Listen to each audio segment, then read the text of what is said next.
Ya estamos con este segundo bloque, con la segunda entrevista. Vamos a hablar con Aldana Ross, abogada y docente universitaria, y aparte es parte de la comisión legal de Madre Víctima de Trata. Hola Aldana, ¿cómo andás? Hola, ¿qué tal, Julia? ¿Cómo estás? Ah, bien, se te escucha perfecto. Bueno, buenísimo, para que vamos a ajustar algunas cosas, espero no tocar nada raro por acá. Así que, bueno, Aldana, teníamos un pendiente hace mucho tiempo hablar de este tema y nos agarra en plena pandemia y donde por ahí las noticias están haciendo eco de situaciones, por ejemplo, bueno, hoy es eco lo de las villas, si bien con la falta de agua y un montón de cuestiones, pero me parece que hay otra situación que que no se habla, que es este tema de la trata. Pero primero, contanos a qué te dedicas y cuál es tu función. Bueno, como bien comentaste, yo soy abogada, soy parte del equipo de legales de la Asociación Madres Víctimas de Trata. Madres Víctimas de Trata básicamente es una asociación que viene trabajando hace muchísimos años, hace más de 20 años, justamente en lo que es la investigación de las desapariciones de personas, precisamente de mujeres, trans y travestis, a causa de la trata de personas con fines de explotación sexual. Y bueno, lo que hacemos es asesorar y también, bueno, patrocinar jurídicamente en algunos casos sobre trata o ya sea por desapariciones o bien casos por explotación sexual, ¿sí? Que sería lo que se suele llamar proxenetismo. Y esta organización víctima de trata, Madre de Víctima de Trata, son madres que se juntaron, a ver, por ahí es una comparación que voy a hacer media ridícula o no, vos me dirás, pero es como madres del Paco, que son madres que son madres de consumidores de Paco. Bueno, en el caso, sí, del nombre, la realidad es que el nombre fue tomado inicialmente, la asociación se conformó a raíz de la desaparición y luego, bueno, la encontraron asesinada a Susana Betker, que es la hija de Margarita Meira, que es la principal referente y fundadora de la asociación. Y la asociación surgió por un conjunto de madres y familiares, sobre todo, bueno, de niñas, de adolescentes y adultas desaparecidas, ¿no? Frente a esta búsqueda incesante de intentar tener una respuesta de dónde están, ¿no? Y de, obviamente, en búsqueda de esta obligación que tiene del Estado, justamente, de buscar y encontrar la verdad y la justicia en cualquier caso de desaparición de una persona, pero bueno, en este caso teniendo en cuenta que las mujeres particularmente tenemos determinada, estamos sometidas a determinadas situaciones de vulnerabilidad social, económica, frente a las desigualdades, ¿no? que genera el sistema. Eh, Hay una problemática en particular que es la trata y se estima que la mayor parte de las desapariciones en los casos de niñas, niños, adolescentes y mujeres adultas, también de trans y travestis, se dan como consecuencia el delito de la trata de personas con fines de explotación sexual. Entonces surgió así, sí, surgió básicamente por un conjunto de madres y familiares que se empezaron a juntar, empezaron a hablar y ver que sus problemáticas tenían relación entre ellas, ¿no? Y que era la búsqueda de las personas. ¿Y cómo te involucraste vos con esta organización, con Madres Víctimas de Trata? Bueno, yo particularmente, cuando me recibí de abogada, siempre vi en el derecho como una herramienta más de transformación social. Me parece que es necesario que como profesionales quizás devolvamos un poco a la sociedad aquello que nos da. Yo fui egresada de una universidad pública, de la Universidad de Buenos Aires, y siempre vi en el derecho como una herramienta más de lucha y que pueda estar al servicio de aquellas personas que buscan justicia.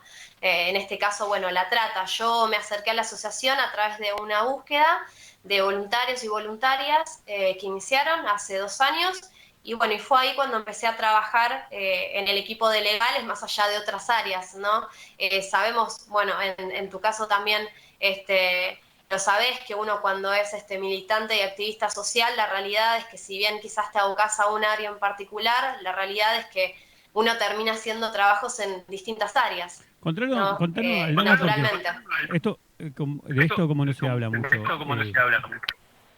Eh, me sale un eco que me pone medio incómodo, pero ¿con quién te encontraste cuando, digamos, cuando llegaste a la organización? ¿Con cuál fue el panorama? Bueno, el panorama son familias, principalmente madres, que buscan a sus hijas ya desde hace años, que no han tenido por parte del Estado ningún tipo de respuesta, fundamentalmente del Poder Judicial, estamos hablando acá, causas judicializadas. También me encontré, bueno, con casos obviamente de sobrevivientes de prostitución y sobrevivientes de trata de personas con fines de explotación sexual. También buscando, ¿no?, una reparación por todo lo que les pasó en su vida. Y bueno, y así es como trabajamos diariamente. Fundamentalmente por todas aquellas situaciones en las cuales no están las respuestas que deberían estar por parte del Poder Judicial y también por parte de los distintos organismos del Estado que tienen por ley y tienen obviamente por instrumentos internacionales de derechos humanos, digo, todo lo que es la norma jurídica obliga al Estado también a darles justamente una posibilidad a estas personas para que puedan rehacer su vida con dignidad, ¿sí? Básicamente tener un trabajo en condiciones dignas, tener una vivienda, tener salud, digo, un montón de circunstancias que hacen a una vulnerabilidad extrema y que también están conectadas, como bien dijiste, a muchas vulnerabilidades que sufren también en los barrios. De hecho, hay muchas personas también, muchas personas sobrevivientes de prostitución, muchas aquellas que continúan sobreviviendo en la prostitución y que a su vez se encuentran con una situación de vulnerabilidad extrema, mucho más en estos tiempos, en muchos barrios. ¿Sí? Tenemos muchas personas en lo que es la Villa 31 y así en muchísimos barrios. En el barrio de Constitución, donde está la sede principal de Madres Víctimas de Trata. Y bueno, y esta es la realidad en la cual nos enfrentamos diariamente. ¿Pasará como a veces pasa en algunos lugares, por ejemplo, pasa con cuando los vecinos en algunos barrios dicen, bueno, si la policía sabe dónde venden droga, ¿por qué no hacen algo? Acá se da igual de decir, bueno, hay, digamos, prostíbulos, no sé cómo llamarlo, eh, Sí, prostíbulo. prostíbulos donde decís, bueno, sabemos que ahí hay personas de trata, no sé, se sabe, se denuncia, se actúa. Hay esa sensación también, hay esa realidad, porque en realidad es una realidad. Sí, la realidad es que, digo, esta responsabilidad del Estado se ve en distintas aristas.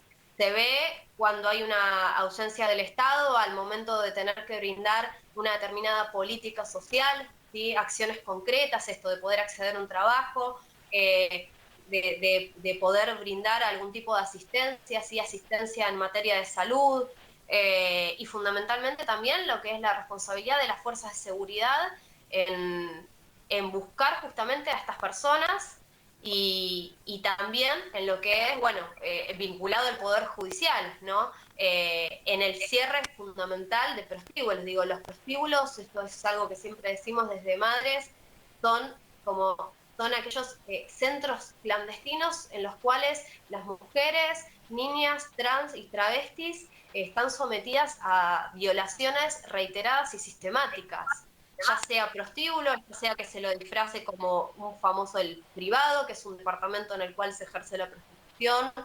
en el cual están siendo explotadas, ¿sí?, estas personas, y en esto hay que separarlo muy bien de la prostitución individual, más allá que en la prostitución individual la persona que está en esa situación obviamente está con un contexto de un montón de vulnerabilidades fundamentalmente económica, pero bueno, todos estos lugares que claramente, digo, desde el Estado hay muchísimos de ellos que tienen muchísimas denuncias, sin embargo van, se hace un allanamiento y tiempo después se vuelve a recibir otra denuncia más porque resulta que ese lugar está abierto. Sí, ya reitero, ya sean prostíbulos o se les llame privados, bueno, y ni hablar de aquellas personas que están en situación de prostitución en la calle, Pero que ¿cuáles son bueno, las aún hoy limitaciones? siguen con un montón de situaciones de vulnerabilidad.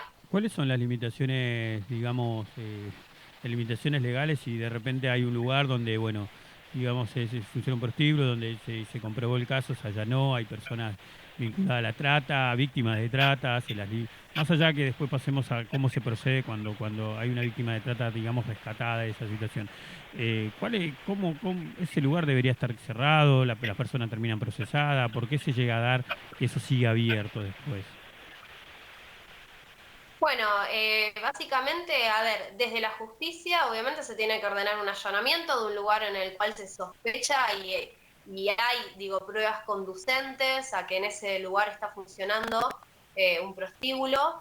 Se tiene que proceder al allanamiento y en ese caso, bueno, un juez o una jueza o un tribunal que esté a cargo de la investigación del caso tiene que proceder siempre teniendo en cuenta las garantías constitucionales, obviamente de las personas que sean eventualmente detenidas, pero a investigar y clausurar inmediatamente ese lugar. Sí, es decir, los prostíbulos no están permitidos en nuestro sistema, o sea, están prohibidos. ¿Sí? Lo único que está permitido legalmente es la prostitución individual, ¿sí? No así aquellos lugares en los cuales se ejerce la prostitución y justamente en esos lugares lo que hacen es explotan sexualmente a mujeres trans, travestis en situación de vulnerabilidad. Entonces, lo que tiene que hacer el Poder Judicial es ordenar justamente, bueno, el allanamiento, luego la clausura y que ese mismo lugar quede sometido a la investigación judicial teniendo en cuenta la cantidad de pruebas que pueden ser recolectadas en ese lugar.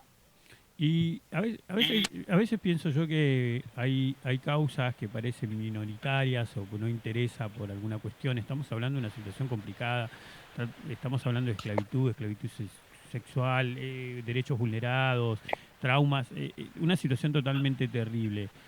¿Cuál es el índice a nivel nacional, digamos? ¿Tienen un índice ustedes más o menos del porcentaje o cuántos son los casos?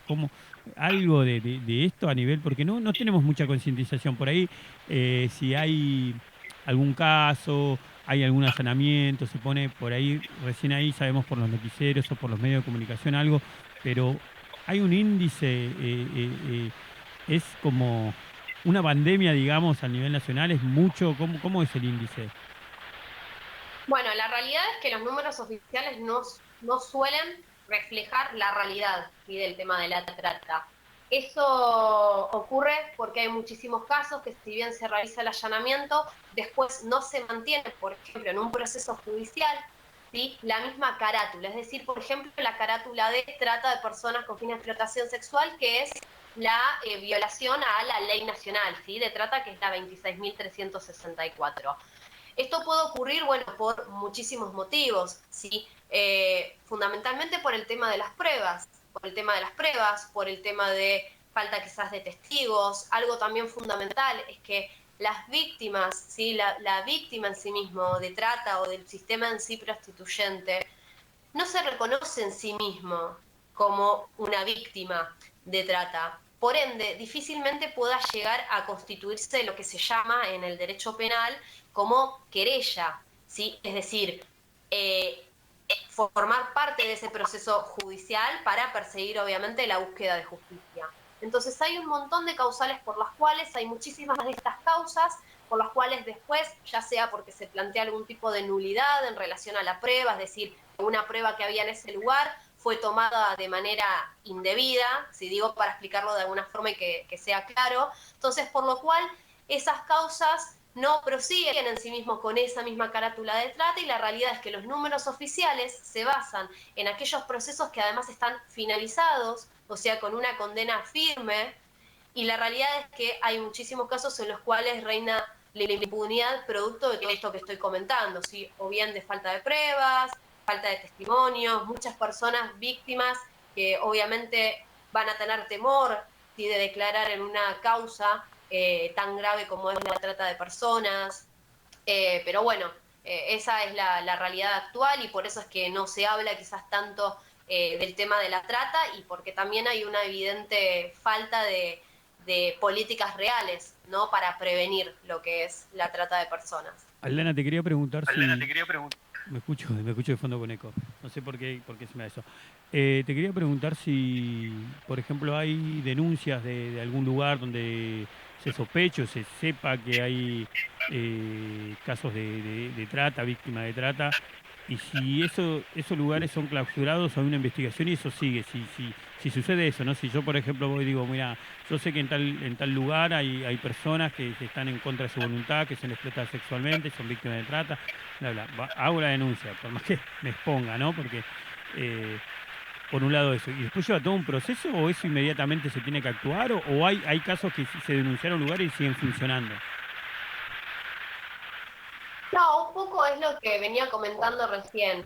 A ver, cualquier persona puede realizar una denuncia, de hecho, hay una línea a nivel nacional que es la línea 145, que ahora voy a aclarar bien, digamos. No es que uno realice una denuncia en esa línea telefónica y bueno, ya está. A ver, la línea telefónica del 145 sí probablemente va a abrir una investigación, va a estar alerta de determinado lugar, va a empezar a evaluar probablemente lo que son las cámaras cerca de determinado lugar, para ver cuáles son los movimientos, entrevistar a vecinos o a vecinas del lugar, ¿sí? Eso, bueno, como primer medida. La realidad es que una denuncia totalmente efectiva es aquella denuncia que da intervención de manera inmediata al Poder Judicial, a una fiscalía, ¿sí? De turno en el momento que se realiza la denuncia, o una UFI, si estamos en provincia de Buenos Aires, y es la denuncia presencial, ¿sí? No una denuncia anónima, es decir, una denuncia que uno realiza, ya sea en una comisaría o en una fiscalía o UFI, en lo que es provincia de Buenos Aires. Y de esa manera, obviamente en lo que es el proceso penal, se le va a dar intervención a una fiscalía, la cual, bueno, tomará las medidas necesarias para lograr investigar y ver si hay algún tipo de sospecha conducente a que se esté cometiendo probablemente el delito de trata de personas con fines de explotación sexual o bien la explotación sexual en determinado lugar, para, bueno, en sí, bueno, proceder a un allanamiento, ¿sí? Con una orden judicial, obviamente. Pero bueno, esto dejarlo en claro. La realidad es que, bueno, cualquier persona en tanto no realice una denuncia presencial, sí, eventualmente lo puede realizar a la línea nacional del 145, pero bueno, si hay pruebas más contundentes del delito, siempre recomendamos realizar una denuncia en una comisaría o en una fiscalía, si es en fiscalía muchísimo mejor, ¿sí? Porque se ¿Se da denuncia? intervención más rápidamente a lo que es la investigación. Y la realidad es que en este tipo de delitos hay que actuar rápido, porque hay personas que están siendo explotadas, y que no sabemos en qué momento, a raíz de una denuncia, puede ser trasladada a otro lugar del país o mismo fuera del país, porque estamos hablando de un delito complejo, ¿sí? Que trasciende las fronteras a nivel nacional. Nosotros vemos, Nosotros vemos, a veces vemos bueno, si hace mucho que no veo un procedimiento que digan, bueno, se liberó tanto, porque bueno, creo que en la ciudad de Buenos Aires se empezaron a prohibir los prostíbulos, como decís vos que está prohibido. Pero, ¿qué pasa el después? Nosotros nos ponemos contentos porque decimos, bueno, liberaron X cantidad de gente, de chicas, o bueno, de personas y que, bueno, eran sometidas. ¿Cómo es el proceso después de la víctima? ¿Cómo se incluye? ¿Qué tratamiento sigue? ¿Tenés idea cuál es digamos, el protocolo que se sigue? ¿Cómo se reinserta? ¿Cuáles son las herramientas? Sí, bueno, la verdad es que, a ver, actualmente es terrible la situación por la cual están atravesando las víctimas. Reitero, en general, lo complejo es que la persona, a ver, primero que para el Estado, para brindar algún tipo de asistencia, ¿sí? Asistencia tipo psicológica, médica, asistencia en relación a la vivienda, primero esa persona tiene que estar concebida como víctima.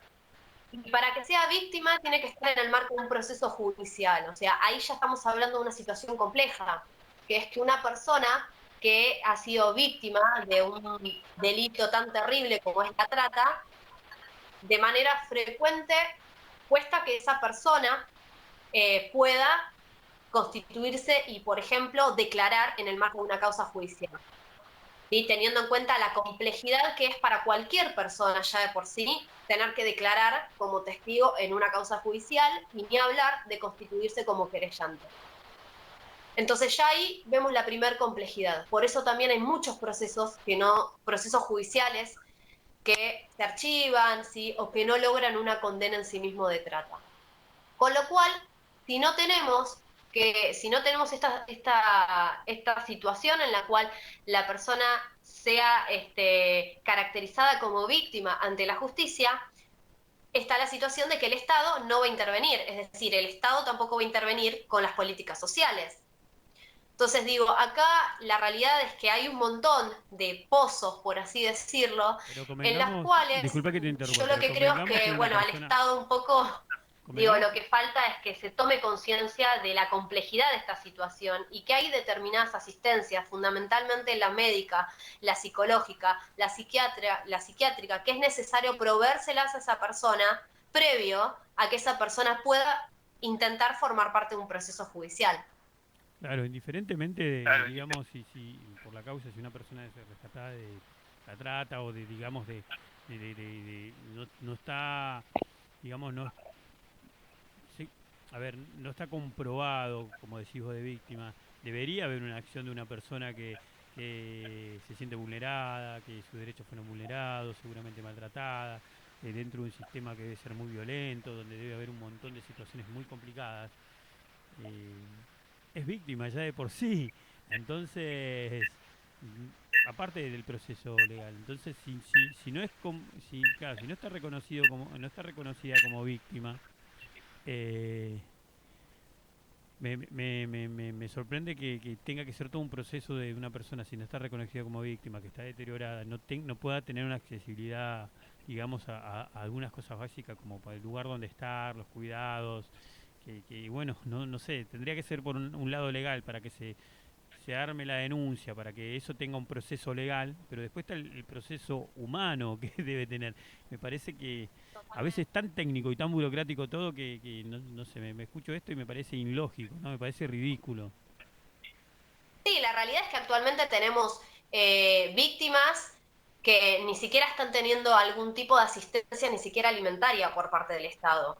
Esto se reclama al Estado, pero no podemos reclamar todo judicialmente, porque la vida de las personas no pasa todo el tiempo a través de los procesos judiciales. Pasa por otra parte, pasa por la necesidad de comer, esto que recalcás vos todo el tiempo, por tener necesidades básicas satisfechas y por las cuales esa falta de tener esas necesidades básicas satisfechas hace que muchas de ellas también sean captadas por estas redes de trata o captadas en sí mismos por la prostitución. Bueno, Aldana, a ver, estoy tocando de todo acá porque no sé qué me pasó con el audio, pero bueno, porque después hay cosas que no puedo arreglar y bueno, nosotros después subimos estas cosas a YouTube y te agradecemos que podamos visualizar un poco. Espero que no sea el primer contacto, que sigamos hablando. Nos extendimos un poquito más el programa, no pasa nada, es un tema muy importante. eh, y bueno, y cómo sigue, cómo está la situación hoy actual, cómo les agarró la pandemia, porque supongo que están en cuarentena, digamos. Los derechos Y la vulnerados no se toman cuarentena, pero en esta situación están en cuarentena, me parece que debe haber denuncia, debe haber un montón de cosas que no se están pudiendo hacer. Y cada pasito que hagan tan chiquitito en esta situación, viendo con todas las trabas que tienen, es un paso gigante, digamos, entre comillas.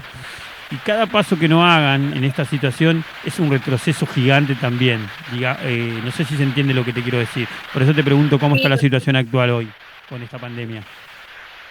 La situación actual hoy está con un poder judicial que está paralizado en cuanto a las causas judiciales que están en trámite, con víctimas y también con sobrevivientes, ya sea de trata o sobrevivientes de prostitución, y también de personas que están actualmente en situación de prostitución, que no tienen para comer, no tienen acceso a las necesidades básicas, a alimentación. Estamos solicitando subsidios habitacionales porque no están ni siquiera teniendo subsidios habitacionales para poder pagar un hotel o una pensión donde necesitan vivir estas personas. La verdad que la situación hoy en día es terrible, sumado a muchísimas problemáticas de muchas de estas personas que a su vez viven, como bien estás en contacto vos con los barrios, viven en las villas, tenemos personas que están en la Villa 31 que recién ahora, algunas de ellas están siendo aisladas, si no, sabemos todo el tiempo que estuvieron sin agua y no es una problemática que venga desde ahora, pero digo, la verdad que la situación es totalmente crítica.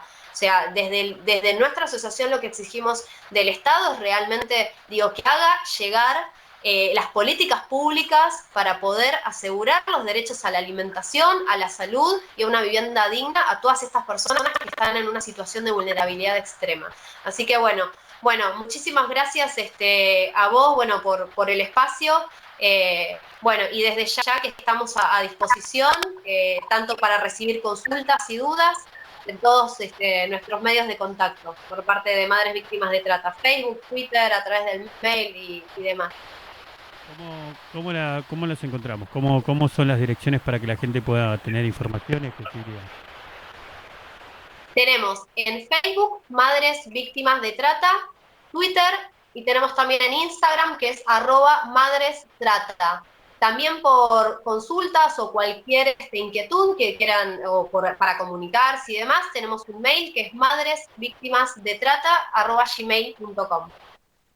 Bueno, Aldana, te agradecemos mucho el tiempo que nos dedicaste. Yo no sé, espero que el audio esté bien, que no haya tocado muchas cosas, no sé qué me pasó de repente.